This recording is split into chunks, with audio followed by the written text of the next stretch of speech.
Okay po.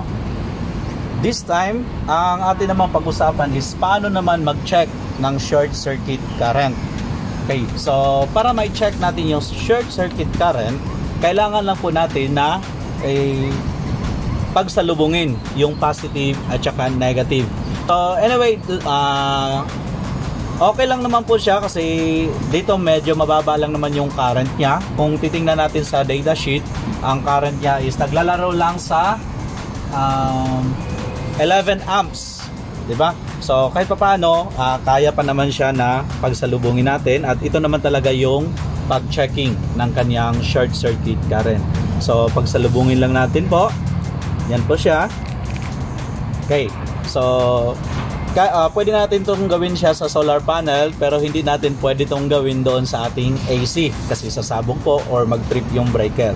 So sa panel, pwede nating erektang pagsalubungin yung positive at saka negative. Now, anong kasunod? Ang gagawin po natin, so iset natin siya. Kailangan yung tester or clamp meter na gagamitin natin is dapat meron po siyang pangsukat ng DC na current. So ito po. So isa-set natin siya dyan. Yan. DC po na current. So DC amps. So yan po. Then of course, i-check natin. So i-observe din natin yung proper polarity. Dito naman sa ating clamp meter, may nakalagay dito sa harap po is positive. Then kung tingnan natin sa likuran, mayroong negative. So meaning po, kung alin yung positive, so gaya nito, so ito yung positive natin, so dapat sa harap siya dadaan. So gaya nito. So si positive, ganyan po. Yan. So sa ngayon, ang amperahe niya is 5.4 or 5.5. Yan, pataas siya kasi lumalakas yung sikat ng araw, 'di ba? So kanina 5, ngayon umabot na siya ng 8.6, 'di ba? Bumaba. So anyway, hindi naman siya ganoon ka-stable kasi from time to time mayroong ulap, magkakaroon ng shading. So hindi naman maintain yung brightness ng araw.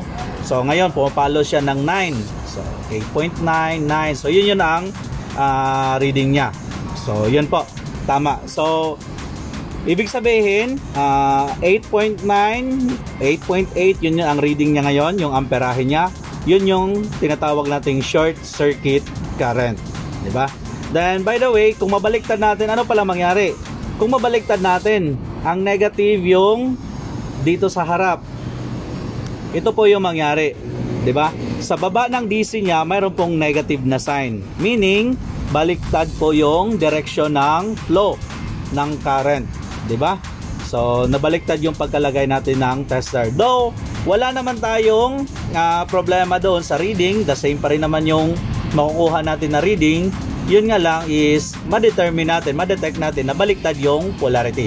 So, madedetect ng clamp meter na baliktad yung direction ng kuryente na kanyang nababasa. Yun po. So, para itama natin, yung positive po, yun yung sa harap. At ang negative yung nasa likod. Para nawawala yung kanyang negative sign sa baba ng DC. So, yun na po. Yun po yung ating pagkuha ng short circuit current ng PV module or solar panel. Maraming salamat mo sa panonood ng ating video at sana po may natutunan kayo sa ating mga tinuturong skills dito sa PV systems installation. Maraming salamat.